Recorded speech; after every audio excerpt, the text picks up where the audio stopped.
Today, President Trump urges peace in a new video, and big tech begins their conservative purge. Happy Friday, guys. Buckle up. We've got a long one for you, and it starts right now.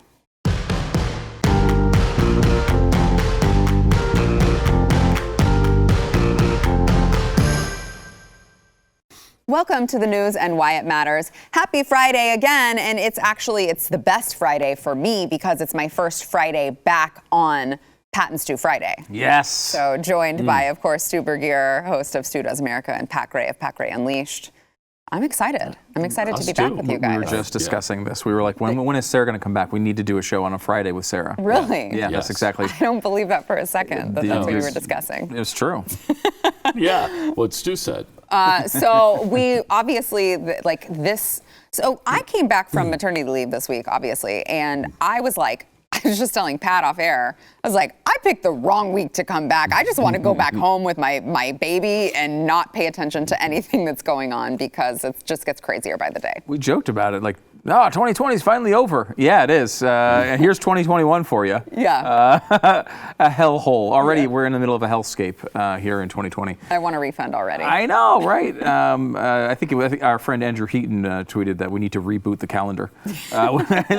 Please. It kind of makes sense. Please. I think there's it's an ugly time. Mm-hmm. It's an ugly time. I think, the president made a statement and I think went down the correct road. And is talking about now a peaceful transition of power, and that isn't more important than any one person. And I think that's kind of been lost, I think, when we get in the political back and forth of things. But this country, as much as we complain about it, is still the best option that has ever existed on the face of the earth. And every once in a while, we do need to remember this. And even for conservatives, who I think somebody made this observation at one point, I can't remember who it was, but that everybody always thinks they're losing, And I feel that way. I feel like, gosh, they're doing all this stuff to us and we're always on the, but I mean, Trump was president for 4 years, right? Republicans had control of that. Republicans have passed things that have been good. There's a lot of good policies that we talked about during the Trump presidency. In the last 10 years, not only in the Trump presidency, which was a big one, but also 2014 and 2010 were two of the biggest wave elections in American history. These are not old events. Right, we still have a better system than all of Europe and most of the competition around the world. There's a lot of work to do, but it's not all bad. And it is important to keep this system going because this system is the best hope for mankind. Yeah, Pat, I want to get your thoughts on everything that's going on, but let's listen to President Trump, who did release a video on Twitter yesterday. Now, this was after he had been suspended. He had been locked out of his account because of the video that he released previously and the tweets that we discussed yesterday. But finally, he got his account back, and this is a little bit of the video that he released urging peace. Watch. The demonstrators who infiltrated the Capitol have defiled the seat of American democracy. To those who engaged in the acts of violence and destruction, you do not represent our country. And to those who broke the law, you will pay. We have just been through an intense election and emotions are high, but now tempers must be cooled and calm restored. We must get on with the business of America. A new administration will be inaugurated on January 20th. My focus now turns to ensuring a smooth, orderly, and seamless transition of power. This moment calls for healing and reconciliation. 2020 has been a challenging time for our people. A menacing pandemic has upended the lives of our citizens, isolated millions in their homes, damaged our economy, and claimed countless lives. Defeating this pandemic and rebuilding the greatest economy on earth will require all of us working together. Now, the DOJ apparently one of their spokespeople was interviewed in a press conference, and they did not rule out the possibility of possible criminal charges against Trump. Now, the way that they're spinning this is the New York Times reported that they said We are looking at all actors, not only people who went into the building. So the New York Times asked them if that would include the president that they were talking about, whether he would be a target of an investigation. And they repeated, we are looking at all actors here. Was there a command and control? Were there others that maybe assisted or facilitated or obviously played some ancillary role in this? Anyone that had a role and the evidence fits the elements of a crime, they're going to be charged, and that they will bring the maximum charges they can based upon the conduct. What are your thoughts on whether or not that should possibly include President Trump?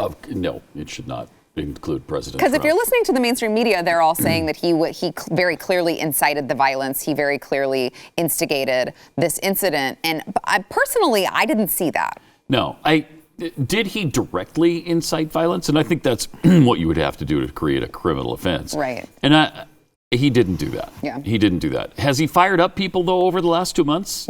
Yeah, he's done that. I mean, I'd say over the last 5 years, probably, he's fired people up. But he didn't directly tell people, hey, run to the Capitol building. Well, he did say march on the Capitol. Right. Which would be... that's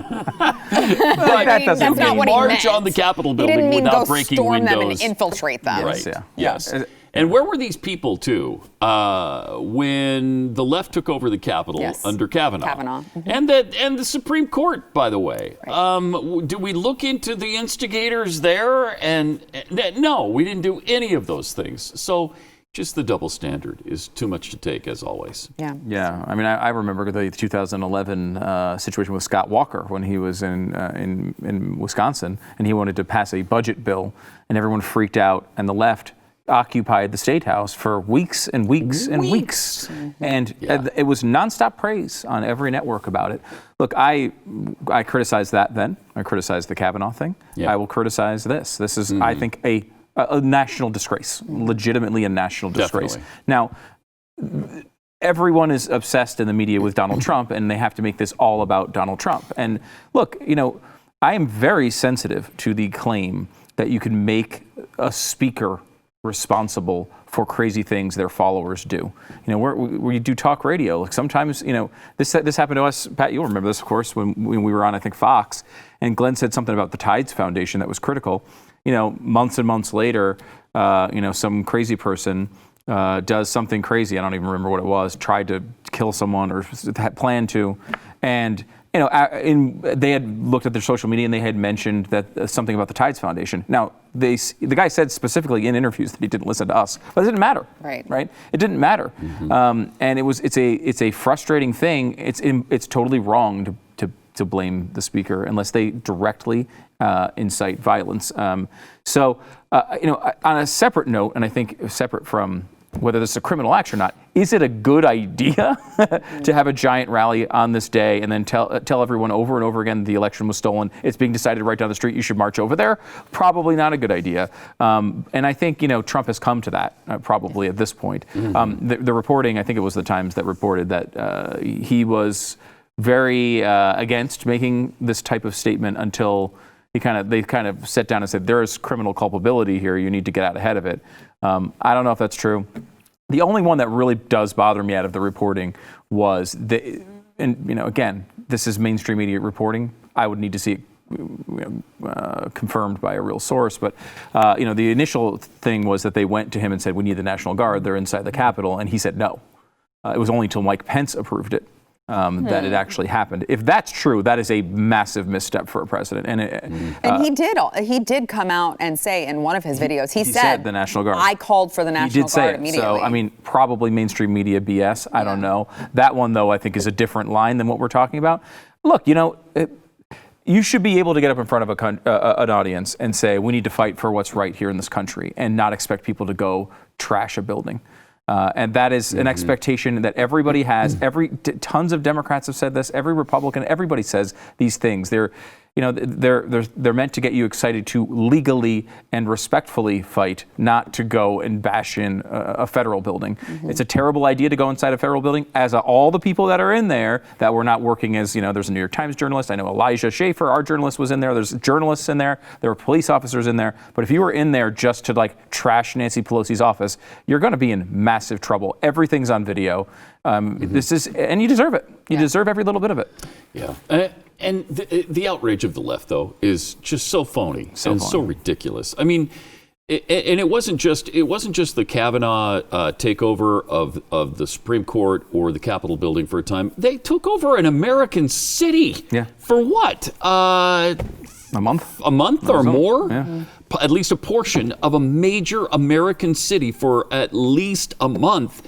And police stayed out of there, and they were allowed to commit all kinds of criminal activity inside that area. And they've done it in multiple cities, as a matter of fact. It wasn't just Chaz in Seattle. There was a part of Portland that they've taken over as well. And now they're all outraged that people rushed a building. I mean, it's so phony and so ridiculous and so tiresome. Well, and so that's why, Stu, when you say everyone should expect that if you do this, that you will get in trouble. And I don't disagree with you, but at the same time, I can empathize with the people who just watched all summer. None of them got in trouble. Watched rioters burn buildings down, watched them go steal a bunch of, product. Yeah. And now they're like, okay, I guess this is what we get to do now. I mean, you can understand where their head is at, right? Without condoning the action. I think you can understand. I do understand the point you're making, because it does seem like that's the new standard around here. Now, I think anybody who's a Trump supporter knows Trump supporters don't get the same standards as that from the media. Right. I will say, though, to a man, if you were to ask those people who were in there whether they were critical of the BLM movement doing the exact same thing, they would say yes. Yes, yeah. That two wrongs do not make a right. I mean, how old are we here, right? I mean, the idea that you go into, the Capitol. I mean, again, the next three people in line of succession were in there. This is serious business. Step back for a second and think about whether this wasn't a bunch of weirdo alt-right internet personalities and instead was an invading force with weapons and a plan. What the hell would have happened? We could have had hundreds of U.S. representatives, senators, the Vice President of the United States executed on the spot. Which probably would have happened, quite honestly, because the way that Capitol Police responded, I think, was just awful. Unbelievable. Unbelievable. And, some of these crazy people were calling for, I mean, Lynn Wood basically called for the execution of Mike Pence. Yeah. Full stop. I mean, that's nuts. And this is a guy who absolutely nuts. Isn't exactly Trump's lawyer, but kind of is in a weird way, and not exactly. I mean, wow. That's insanity. And, I'm not surprised he got pulled off of Twitter. Again, we can complain about all the Twitter pull-offs. I'm sure we will go into that today. We're going to. Good. But I mean, like, when you start threatening the Vice President of the United States, I'm sorry, like, you're not going to remain on these platforms. That's not a controversial one. Yeah. So what then would you say to, Pat, the people, because I know there are a lot of people out here watching the show who they're very frustrated and they say, no one's listening to us any other way. They'll say, we try to go vote. Our votes get stolen from us. We try to handle things the right way. We try to be calm. We try to be reasonable, and no one's listening to us. So apparently, that's what we need to do to be heard. What would you say to that? I'd say part of the problem is that the votes weren't stolen from them, and I know everybody wants to believe that, but where's the evidence of that? And they'll cite certain things that they've seen on Twitter. They'll cite certain things that they've seen on the media, maybe even on Fox. But when you really look into those things and you see what actually happened, Stu can tell you the whole rundown of the misinformation that has been given. And there's a lot of it. The election, there was a former director of communications for the Trump administration that just came out and tweeted. I think she left office in December, and she tweeted out the other day, the election wasn't stolen. We lost. That's what I believe. Yeah. I think she's the one, if it's the same person I'm thinking of, talked about how their internal polling matched what happened almost exactly. Look, I can understand you can be upset about this thing. You might not even believe that it wasn't stolen. I mean, I think that's something that's going to go on. I think there's been a lot of real hardcore misinformation that has not served the people, and from people like Lynn Wood and Sidney Powell. And where is that information that Sidney Powell promised us and that Rudy Giuliani promised us?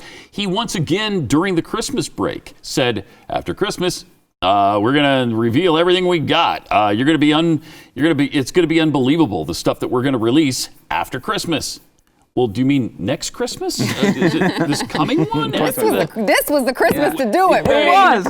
when are we going to see it? Well, we never have. Why? Yeah. It's not there. Look, I know this is it can be. It can downplay some of the real stuff that did happen. Like, I think Pennsylvania, there were real issues with the fact that the laws were changed in an inappropriate constitutional way. And those are legitimate. Those are legitimate. There's real questions about, I think, whether mass mail-in voting is a good idea at this scale.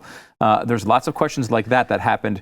But a lot of these things happened before the election, and the Trump administration and the campaign did not fight them then, and they tried to fight them afterward, which made it very, very difficult to achieve anything. The bottom line you come down to is, like, we talked to Sidney Powell. We talked to Rudy Giuliani.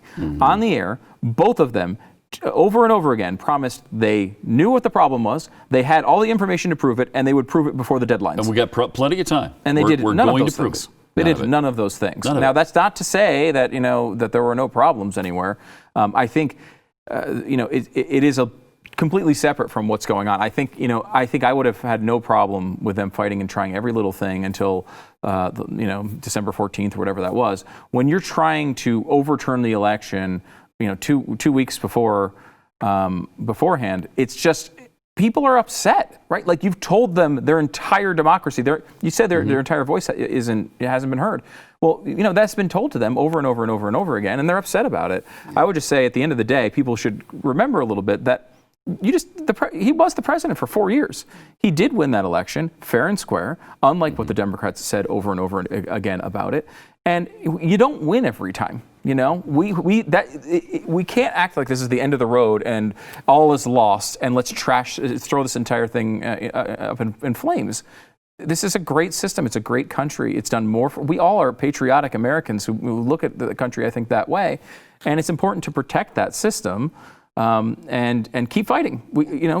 That doesn't mean go to a federal building right now. Not like fight. No, I mean, okay. It's a figure of speech. All right, we've got more to come. First, we want to thank a new sponsor that personally I'm really excited about. So we used to do Friday drinks. Of course, not Pat, but Stu, remember, before I got pregnant, we used to actually do like early happy hour on Fridays. I have to bring this in. It's wine, okay? I was like, if there's ever anyone who needs to have a wine sponsor on their show, it's me, all right? If you enjoy wine as much as I do, you gotta try Extreme Altitude Malbec from Argentina, all right? They make it up at the vineyards at 9,000 feet, and they're obviously miles from civilization. It's this really inky, delicious red wine. I'm telling you guys, you gotta try it. I'm gonna bring it in. I've got it at my house. I've gotta bring it in. And do you drink wine? My wife is a big wine drinker. I'm not that big on wine, but Lisa has it all the time. Okay, you got to try it. She lives with me, so she drinks it like all the time. Well, that's true. I would too. Well, actually, you don't need to try it because then that's more for me. If I bring it and I'm like, I'm bringing this to share with everyone. Oh, oops, Pat can't drink. Oh, oops, Stu doesn't like wine. More for me. All right, so that's what I'm going to do next Friday. But you got to try it. You really got to try it. They've got less sugar, 90% less sugar than most wines, no dyes, no flavor additives. But they've got the flavor is in there. It's just no flavor additives. You are going to love it. All you got to do is head over to cowgirlwine2021.com. That is cowgirlwine2021.com. You will find a Malbec from the third highest vineyard out there. All right, our listeners are getting 50% off shipping today. You got to go to cowgirlwine2021.com for that 50% off. cowgirlwine2021.com.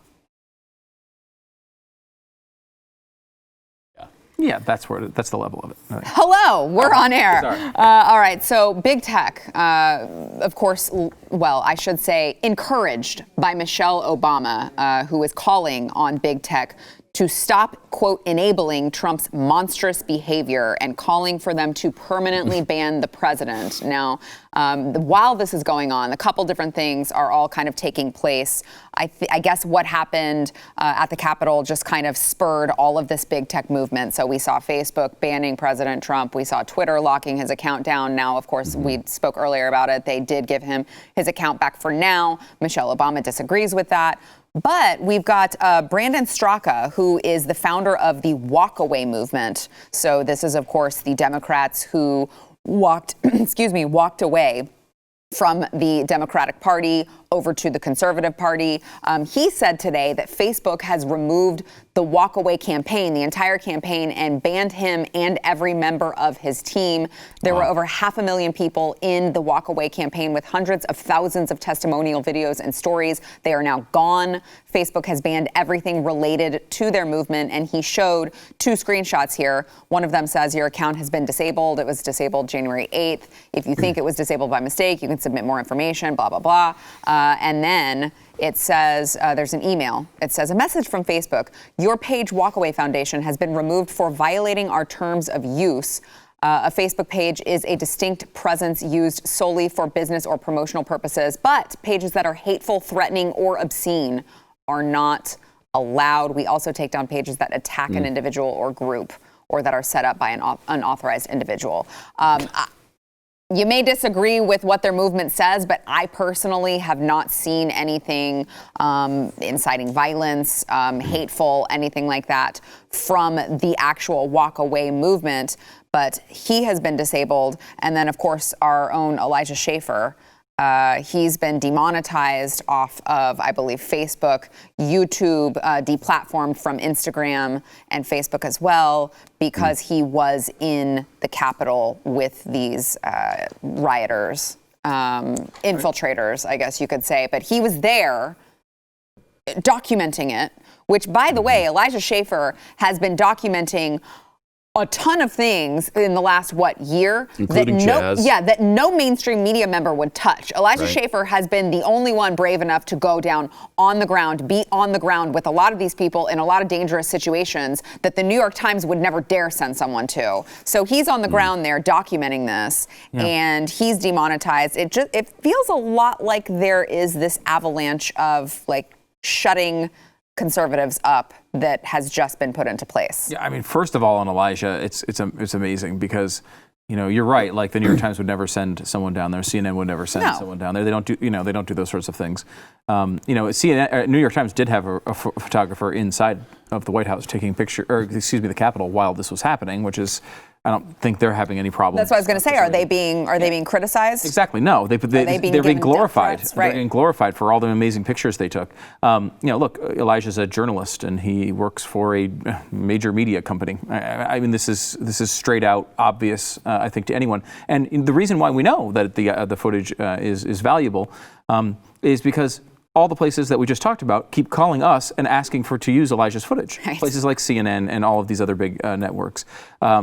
They'll use the footage and then at the same time try to attack him and attack us over the acquisition of it, which is just an amazing thing. Hold on, is our answer when they ask us, is the answer no? I don't know if it is. That's what my answer would be. Yeah, it's tempting. Hell no, you cannot use our footage that you're going to go criticize us for. Yeah, I know. And it's utterly unbelievable. But I will also say, though, on the other side of this is it's down the list a little bit, like reason in 1744 to not break into federal buildings, is we know that Democrats do this. They say over and over again, a crisis, we'll never let a crisis go to waste. And they are going to utilize this to crack down on conservatives. And they take these moments of chaos, they take these moments of when everyone unites to say, oh gosh, that's obviously horrible, like people trashing the Capitol building, that's horrible.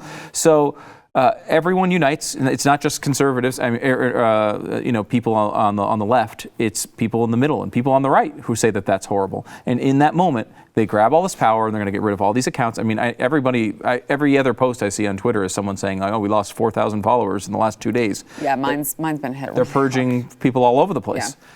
Yeah. And, you can't, this is, again, it's not the top reason, but way down the list is the fact that it's not effective. You brought this up last break of but what about people who say they haven't been heard? This is not a way to get heard. It's the opposite. They're taking them off all the platforms. You are going to be heard much, much less because of what happened at the Capitol building the other day. there's a million reasons not to do it. Number one, it being illegal. Number two, I really don't like when people die. I don't like when police officers die. We're the side that says Blue Lives Matter and mean it. There's a million reasons why this happens, but I will say way down the list is one big important one, is that it doesn't work. It actually hurts you. It hurts your movement. It hurts everything that you're fighting for. And I think the biggest issue and the reason why this is so tough to deal with for conservatives in particular is it just never happens. I really believe one of the reasons why the Capitol Police was not prepared for this is because they've had 500 Trump rallies and nothing ever happens. Nothing goes wrong. No one does anything like this. People don't do this crap. It's the opposite side where this happens all the time. And I think that's maybe a reason they were underprepared for what wound up happening. Normally, we've been saying for years and years and years. I mean, our rallies are people like grandmas who come down, they sit in their lawn chairs, they wave their little flags. That's the vision. We've done 100 of them, and they've always run, perfectly cleanly. This is another story, and we're going to pay for it. I mean, with what happened in Georgia and what happened at the Capitol the other day, we are going to pay a gigantic price for those two things. And, we're only at the beginning of that right now. And we were talking on Pat Gray Unleashed this morning about the fact that we did the 828 rally in D.C. with 600,000 people.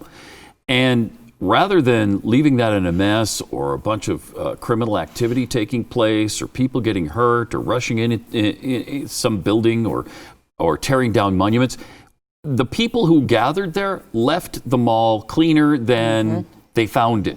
And that's what we're used to as conservatives. That's what we're used to on the right. We don't behave that way. But as for the social media aspect of this and canceling and removing people from these platforms, I've never seen anything like it in the United States of America. You know who's putting a stop to this? The bastion of free speech, Poland, has gone after these social media platforms. Wow. And they're putting a stop to it. They're not allowing them to shut people's free speech down. Now, in this country, we're always saying, well, it's a private business. They can do what they want. And of course, we know with Section 230, that's not exactly right. Right. So Which, by the way, I read that, who is it, Pi, has said that they are not going to implement President Trump's executive order for the Section 230 guidelines that he issued because he said there's not enough time. Yeah. So that's not even being solved. Right. So, I mean, that's a problem. Yeah. But it needs to be addressed. And there are countries that understand liberty because it's been suppressed in those countries who are actually taking a stand. And it would be nice if, we could make some of those adjustments here. Because it's not right what's going on with Twitter and Facebook and Instagram. It's not American. Yeah. All right, we've got more to come. First, we want to thank our sponsor, Echelon. If you maybe you're one of, how many, probably like millions and millions of Americans make that New Year's resolution to get in shape. They're like, I'm going to lose the weight finally. Let me tell you how you can do that, okay? You can use Echelon. Echelon can help get you there. They offer the next generation of connected fitness bikes. They've got fitness mirrors, which I'm dying to get one of those. Have you seen cool, it? yeah. It's so cool. Yeah. You see Way the guy cool. in the mirror and you can focus on your form and everything while you are doing a workout with a coach. It's amazing. They've got rowing machines and they've got their Stride Smart treadmill. No matter what your favorite fitness activity, Echelon will give you a fun and challenging workout from home, especially all of you moms. If you're a mom, you don't get time to go to the gym all the time. All right, I'm a working mom. I never get time to go to the gym. This is going to be for you. You can do it from home in your spare time. All right, their world-class instructors will motivate you with thousands of daily live and on-demand studio level classes. They will always be available 24/7 whenever you get that workout in. And it's really affordable. One membership lets up to 5 family members all work out at the same time. Right now, you can try Echelon fitness equipment at home for 30 days. All you have to do is go to echelonfit.com/news. That is ECHELON fit.com/news. echelonfit.com/news. I wish it was easier to spell, but it's just not for me on Friday. echelonfit.com/news. Back in a minute. Capitol Police Officer Brian Sicknick, he was 42 years old. He has died after sustaining injuries on duty during this siege at the Capitol. Now, we were discussing this off air. First, the report surfaced that he had been hit with a fire extinguisher, and those were the injuries that he sustained. But Pat, you said that you had read something else. I've heard that they're not. They don't know for sure what happened. Now, it would seem like, an autopsy would prove this out. But they also said he may have had some kind of bad reaction to the chemicals that were in the air. And that led me to believe that maybe they're talking about the gas canisters that were fired. Now that you say this, these two stories sort of come together in that there was video of some of the rioters with fire extinguishers shooting them at the officers and other people, like firing. So it could have been that maybe chemical. that's what it was, the chemical. I don't know. That's interesting. Well, it says that he collapsed. He reportedly collapsed, and then they took him. So that would make sense. A little more sense than someone beating him with a fire extinguisher. Right. Obviously, this is loss of life that you don't want to see. But I hate to hear the mainstream media fawning all over how we should be very upset that a police officer died, because again, the hypocrisy is unbelievable. Right, and that's what's so frustrating to hear, because they're latching onto this. They're just foaming at the mouth to be able to, turn him into a martyr. And it's like, where were you when all of these police officers were under attack the entire summer? And they continue to present it in the light of after pro-Trump mobs rushed the Capitol building, 5 people died. Well, okay, but the person who was shot dead was a Trump supporter. So you were killing Trump supporters there. The other 3 that they talked about initially before the police officer died of some sort of medical emergency, like heart attacks. Right. So they make it sound like the Trump people were killing, like a mutiny. And they weren't. Yeah. They weren't. Yeah, still. Yeah, I mean, it is. It's really upsetting to watch all this stuff happen. The media is terrible with it. We all know they're going to be terrible. It's like, I thought you guys wanted to defund the police and get rid of them 4 months ago. I lost my mind on Stu Does America last night on Don Lemon, who is just so irritating. Oh my gosh. I can't deal. But I will say he's not alone in this one. Michelle Obama's made it. Ibram Kennedy's made it. Everyone seems to think this is a good point, which it is not. Which is, what would have happened if these people were black? Well, they were a bloodbath. Joe Biden said it. Joe Biden said it. That's right. I heard Biden say the same exact thing. This is the dumbest point of all time. Mm-hmm. We literally saw what would happen if they were black. Yeah, nothing. we left them alone. The police officers didn't show up for weeks and weeks in Seattle, but I mean in Minneapolis they let them literally clear out an entire Target, right, and then light it on fire. It was only Monday when Portland's mayor Ted Wheeler finally said, "You know what? That's enough. That's enough. We've had enough violence." Okay, after a year, it's enough. I mean, that was one of I would say, the most defining characteristic of the craziness of this past summer, and everybody I knew was asking the same thing. What I get. Pat Gray gets pulled over every time he goes over the speed limit by 4 miles an hour, and yet these guys are burning down Targets and auto zones, and no one says anything. Right. Where are these people? That was one of the things that happened. On the other side, Don Lemon was saying, well, look, they're just letting them run rampant all over. If they were black, they wouldn't let them do that. Let them run rampant. Watch the videos. They're overrunning the police officers who are fighting valiantly to stop them from entering the Capitol. And you know what? One of them paid with their lives, and the police were so letting them run rampant all over the place, they shot one of the Trump supporters and they died on the ground. Yeah. They put up a fight. They just didn't have enough people. That was the only thing. And they said the same thing about tear gas. He's like, they were tear gassing people out in front of the White House when he went for his little Bible photo op. Of course, they leave out the fact that they lit the church on fire, but that's a totally different situation. Right. Here they did have tear gas all over the place. It was on video, and they just ignore all of this to make their dumb argument. It's such a Twitter level point, right? Like, what happened to the black? Like, if they were black, and then you leave this kind of question mark open-ended. Well, let's answer it since we all know, right? And it just happens to disagree with every insinuation you're making. Yeah, well, it's funny because it was a Twitter level point. I kept getting leftist people responding to me that like, are you really comparing burning down a Target to infiltrating a coup attempt in our institution? And I'm like, I mean, what the hell did the owner of Target have to do to you? Right? Like, he didn't have anything to do with your grievances, and you're taking it out on a bunch of private businesses.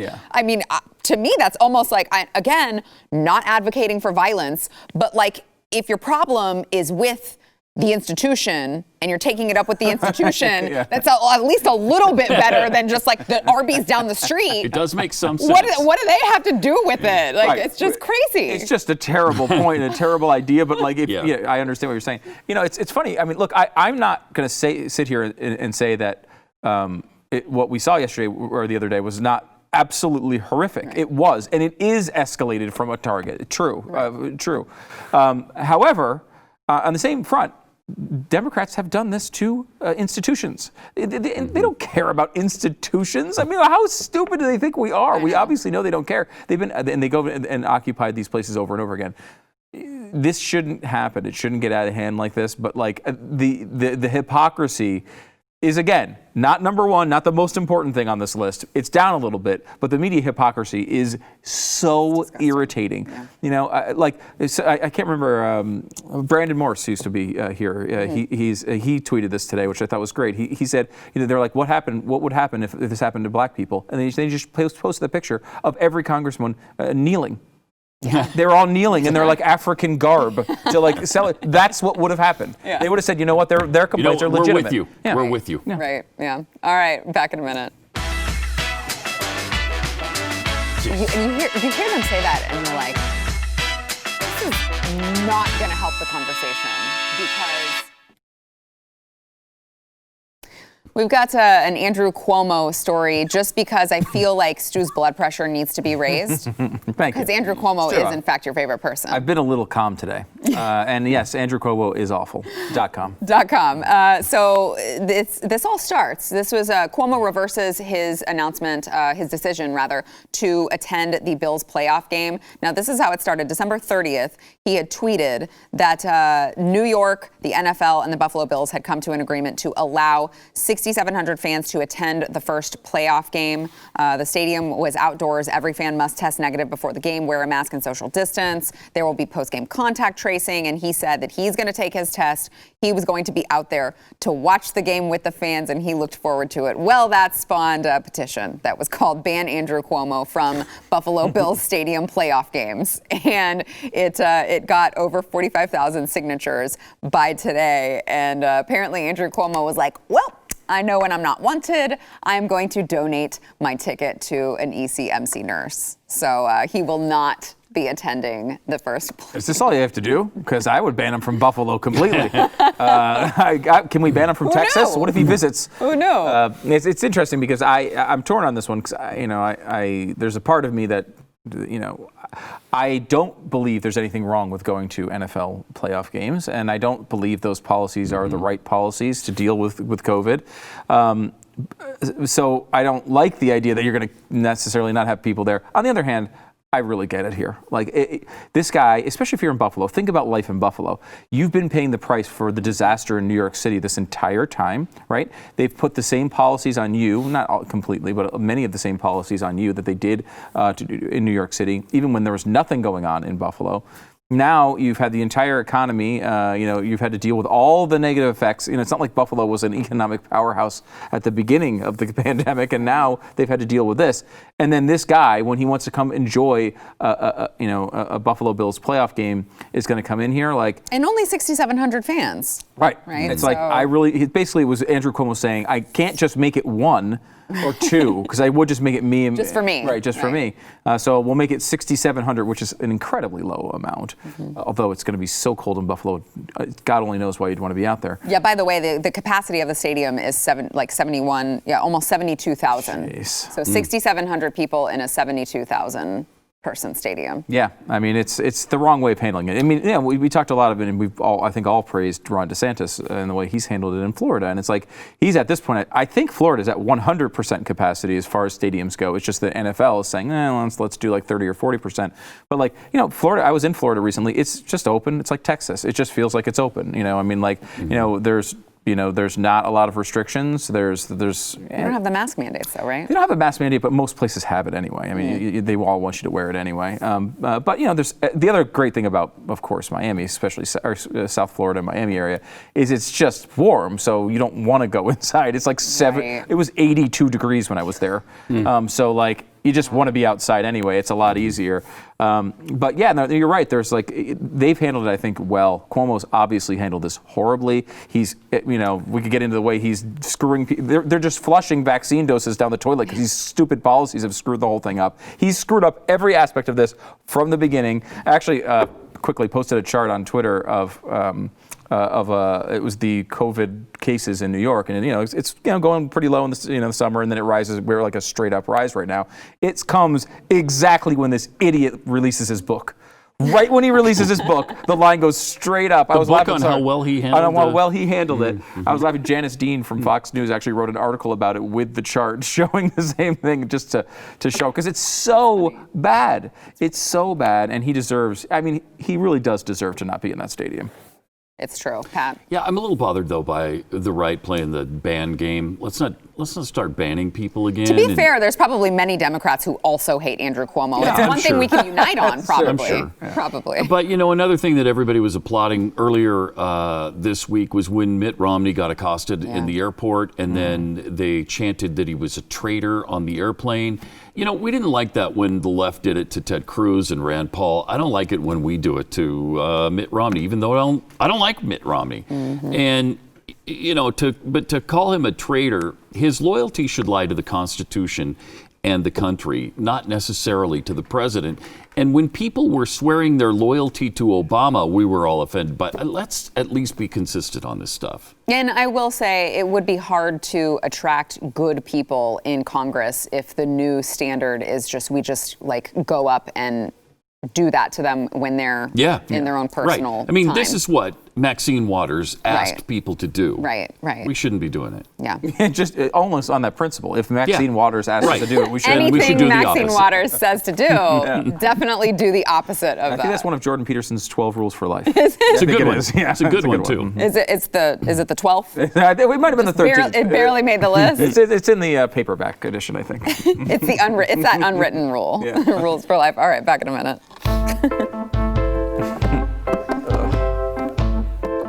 Now we have a government run by Maxine.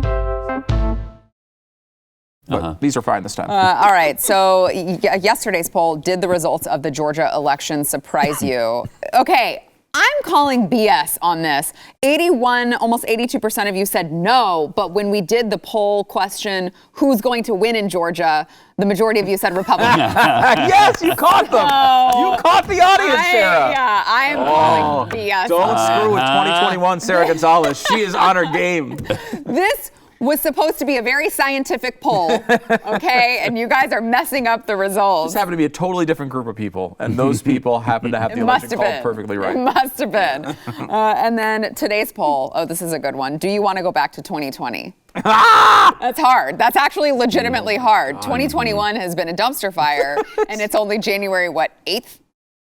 This is yeah. It feels like God. It feels like January 80 million years. Like 2023 already. I know, doesn't it? It really does. It really does. This has been a rough start. Because you come back and you're like, all right, I'm fresh, I'm ready to go, and then all of a sudden I feel like I'm all the way back in the middle of the nightmare. Last week. Yeah, it really was. When does this end, Sarah? Make it end. I wish that I could. I really legitimately feel like it's aged us about 20 years. I mean, yesterday, think about this. Yesterday, the number of COVID deaths was the highest of the entire pandemic. Yesterday. Just yesterday. That's where we are right now still. Just to add on to the crap heap of 2021 so far. Well, Joe Biden did say our darkest days with COVID are still yet to come. Oh, yeah. Which is really what you want to hear. Yeah, he's an inspirational figure. I will say that. it's been tough. Yeah. Let us know if you want to go back to 2020. You can go to the Blaze's Twitter. That is @TheBlaze. Do you want to go back to maternity leave? I do, actually. I do. Could I do that? You guys just pretend you didn't see me for this whole week. Right. I'm going to be gone. I'm going to call Hillary on my way home, see if she can come back for me.